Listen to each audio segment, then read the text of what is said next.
Mais déjà, on va parler de l'actualité française. Célia da Costa Cruz, bonjour. Bonjour Arthur, bonjour à toutes et toutes. Alors, on va essayer de voir un petit peu qu'est-ce qui s'est passé ces temps-ci. Il y a plein de choses, mais commençons par la loi Asile et Immigration. C'est encore un projet de loi. Alors, d'après vous, quelles conséquences vont venir de cette loi ? Là, on assiste à un projet de loi Asile-Immigration qui a confirmé toutes les craintes que nous avions lors des rencontres du gouvernement avec les associations. Donc, on a non seulement une réduction des délais là où ça porte préjudice aux demandeurs d'asile, une complexification des accès au titre de séjour, notamment je pense au titre de séjour pour soins, et également une multiplication des rétentions et des retours forcés vers les pays. Alors, attends, il y a des délais qui changent complètement. Il paraît qu'on a réduit le temps pour l'examen de la demande à 6 mois maxi. Alors, en fait, là, il y a une communication du gouvernement qui est en train de nous faire croire qu'ils font ça pour les demandeurs d'asile, mais il faut savoir que déjà, donc ça commence par lorsqu'une personne souhaite réclamer une protection internationale en France, elle a à l'heure actuelle 120 jours pour aller jusqu'au guichet unique de demandeurs d'asile. Ce délai sera réduit à 90 jours. Ce n'est absolument pas une réduction de la procédure, puisque la personne n'est pas encore dans la procédure. C'est juste un moyen, en fait, de limiter son accès à cet enregistrement auprès du guichet unique. Après, là, à l'heure actuelle, on a déjà un délai légal à l'OFPRA qui est de 6 mois. Si ce délai légal est dépassé, l'OFPRA est censé envoyer une lettre pour informer le demandeur d'asile. Donc là, ce que fait le gouvernement, c'est déjà rappeler une loi qui devrait être en vigueur. Et le gros problème, c'est qu'ils vont, pour réduire les demandes, réduire le délai d'appel, qui est, lorsqu'on est rejeté par l'OFPRA, d'1 mois. Ils vont le réduire à 15 jours. C'est absolument scandaleux parce que nous, enfin, en tant que Français, dès qu'on a une décision administrative à contester, on a un délai de 2 mois. Donc on est vraiment sur un effet d'annonce puisqu'on n'a pas de moyens supplémentaires à l'OFPRA et à la CNDA et le gouvernement coupe les délais sur des moments où la personne n'est pas dans l'instruction de la demande d'asile. Donc c'est une façon de pas accepter tout simplement l'asile, d'expulser les gens. Vous croyez que c'est une façon de contourner le problème ?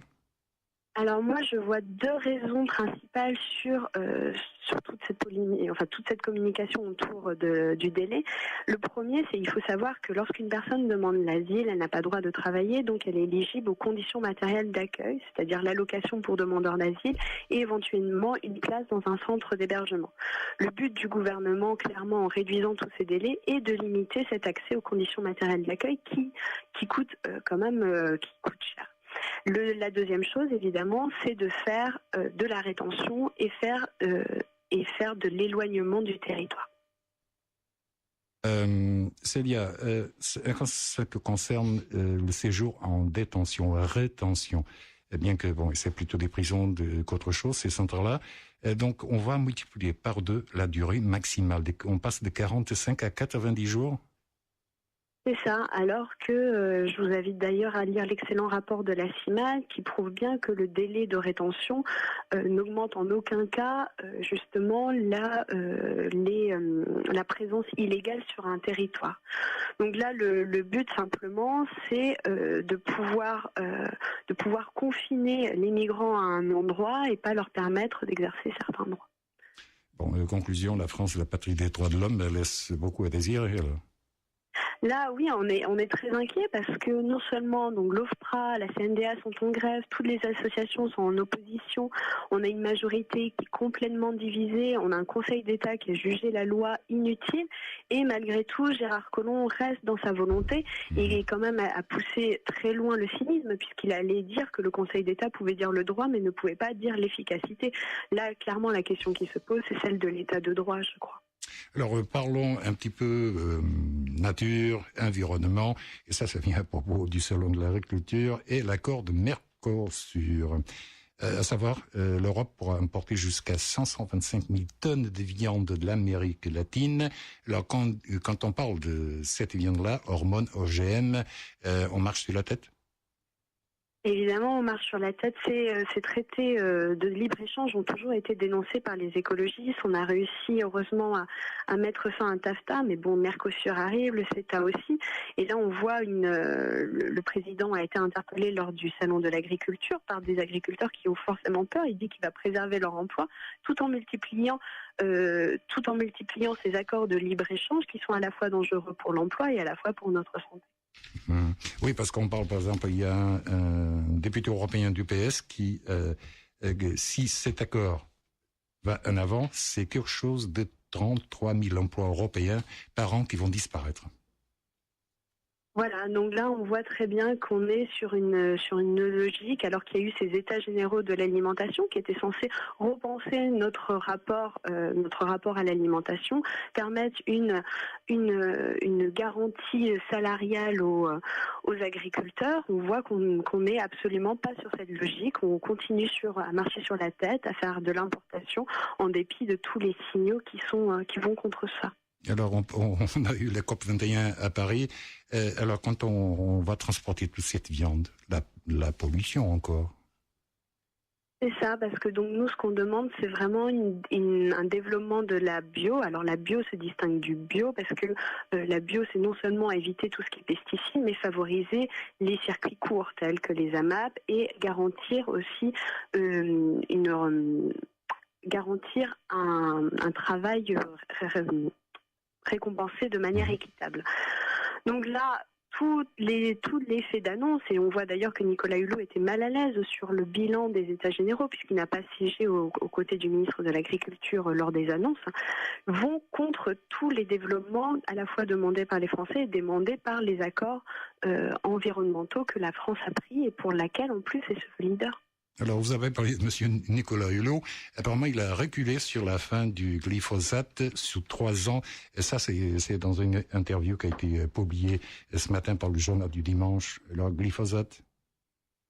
Oui, alors il a annoncé qu'il y aurait des exceptions. Il n'a pas reculé, mais annoncé des exceptions. Annoncer des exceptions, alors même,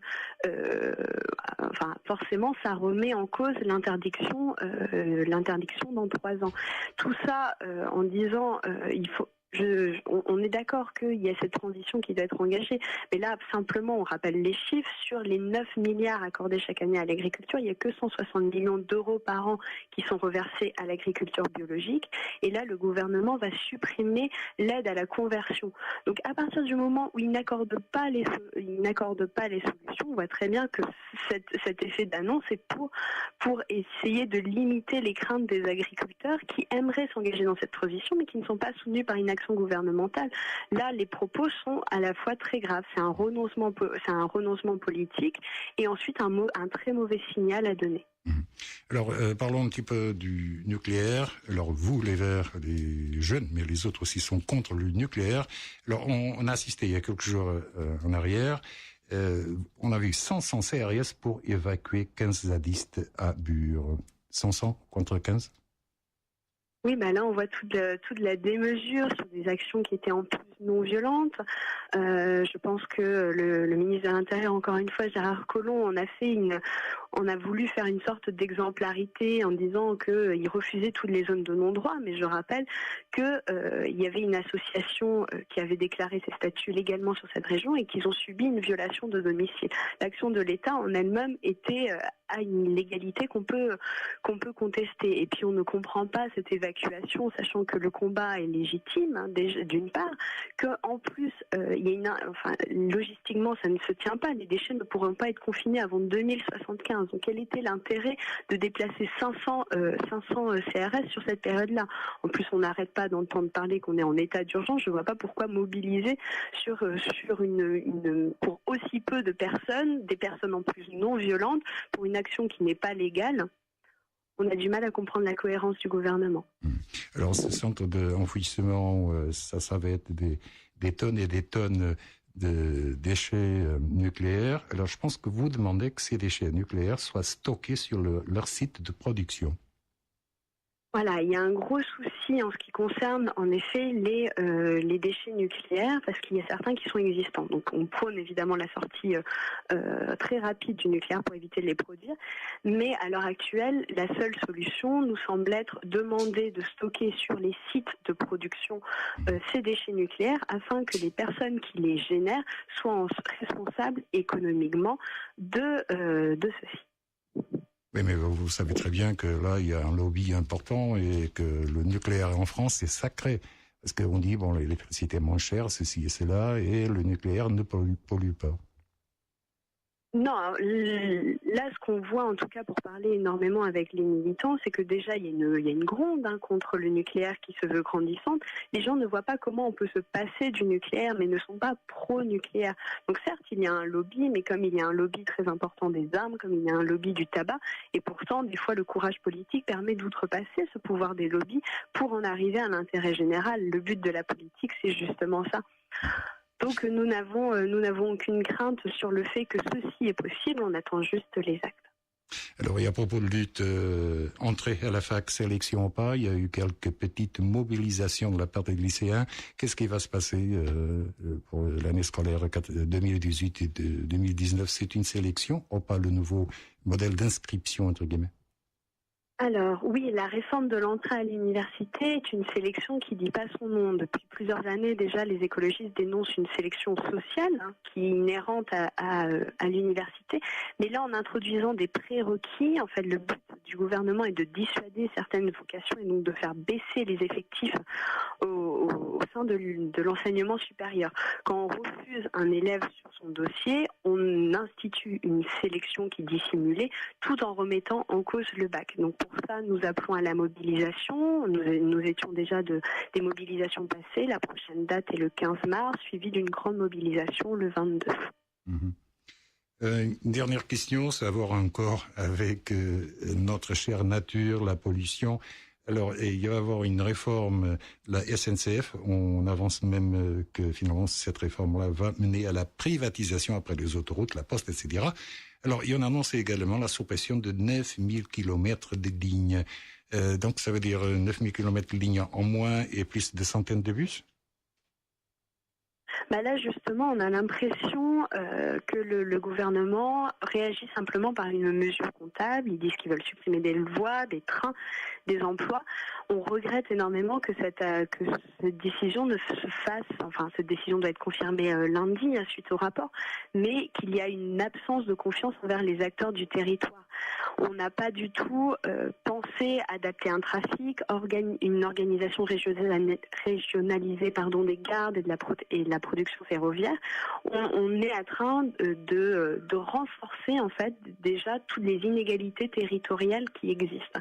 Donc forcément, si ces voies ferroviaires n'existent plus, on va avoir des bus, on va avoir des voitures et un coût en carbone qui va être particulièrement élevé. Maintenant, on n'est plus d'usagers. Maintenant, on est des clients. Il paraît même quand on va à la poste, etc., etc. On est des clients. Les automobilistes, des vaches à lait. Bon, c'est un autre débat. Célia da Costa Cruz, merci. Je rappelle, vous êtes co-secrétaire fédérale des jeunes écologistes. Merci et à très bientôt. Merci. Au revoir.